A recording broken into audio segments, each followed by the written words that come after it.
Donc voilà, déjà à 12800 ISO, on va être largement dépassé en termes de qualité. Mais ça va me permettre de voir après. Maintenant, la prochaine étape, ça va être de regarder devant l'ordinateur ce qu'ont donné ces images. Donc on se retrouve devant l'ordinateur pour la post-production et on voit ça ensemble devant l'écran. A tout de suite. Alors ça y est, nous voilà de retour. Donc on a pu voir, j'ai mis dans Lightroom toutes les images que l'on a faites, que j'ai faites tout à l'heure. Donc on a toutes les images, donc on a de 100 ISO, j'en ai fait une supplémentaire jusqu'à 25600 ISO.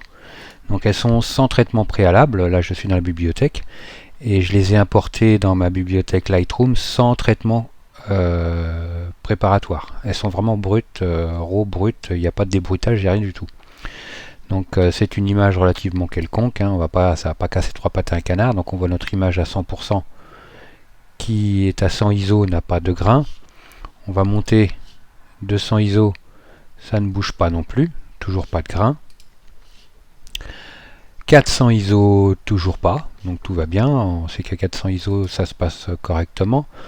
800 ISO, je dirais c'est correct, on commence à voir l'apparition, la naissance d'un petit peu de granulé, mais rien d'extraordinaire.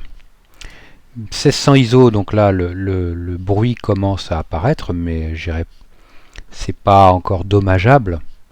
On voit comment, bon je sais pas si vous le verrez à l'écran en fonction des nuances, mais on commence à voir un peu, ce que là on voit du bruit de luminance avec le grain, et la chrominance commence à apparaître un petit peu. Ensuite 3200 ISO, donc là le grain est quand même plus présent, hein, c'est beaucoup plus flagrant. Mais je dirais bon, est-ce que c'est gênant? Je dirais c'est fonction des sujets. Je dirais moi pour le moment il n'y a pas encore mort d'homme. À 6400 ISO, donc là on est beaucoup plus clair, je vous explique pourquoi. À 3200 ISO, on était au 4 millième de seconde à f5. Donc je pouvais fermer un peu mon diaphragme, mais je ne l'ai pas fait. Donc par contre on est à la vitesse d'obturation maximale du Nexus 6, de l'Alpha 6000, pardon. Donc on est au 4 millième de seconde, on ne peut pas aller plus vite. Donc quand je suis monté à 6400 ISO, donc il aurait fallu que je passe au 8 millième de seconde pour garder la même exposition qu'ici. Donc voilà, ceci explique pourquoi j'ai un IL d'écart en termes de luminosité. On a un diaphragme d'écart. Donc à 6400 ISO, donc là on est relativement granuleux. Hein, beaucoup de bruit de luminance. Et là 12008, donc là on est vraiment là il y a vraiment de la casse. Et alors le dernier pour la fin, là le meilleur, c'est 25600 ISO.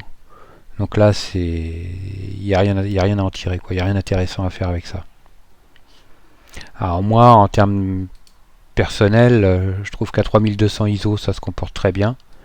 6004 ça reste encore jouable. 3002 je dirais c'est une bonne limite pour ce boîtier là. 3002, 6004 en dernier ressort si j'ai pas le choix, hein, mais voilà 3002 me semble une bonne limite pour cet appareil photo.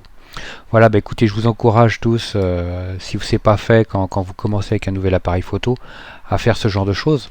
Alors je dirais ce type d'exercice, tous les appareils photo ne se valent pas.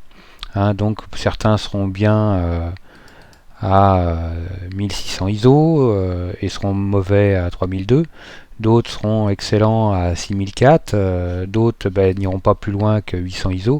C'est fonction des budgets, fonction des appareils photo, c'est fonction de beaucoup de choses. Et il y a aussi vos goûts personnels. Moi je me dis, pour moi personnellement à 6400 ISO ça reste encore exploitable. Pour d'autres ça sera pas le cas, pour X raisons. C'est les goûts et les couleurs, tout est dans la nature, donc voilà. Moi je vous donne un peu comment je pratique pour savoir quelles sont les limites de mon appareil. Je sais que bon, à 3002, je vais essayer de pas dépasser 3002.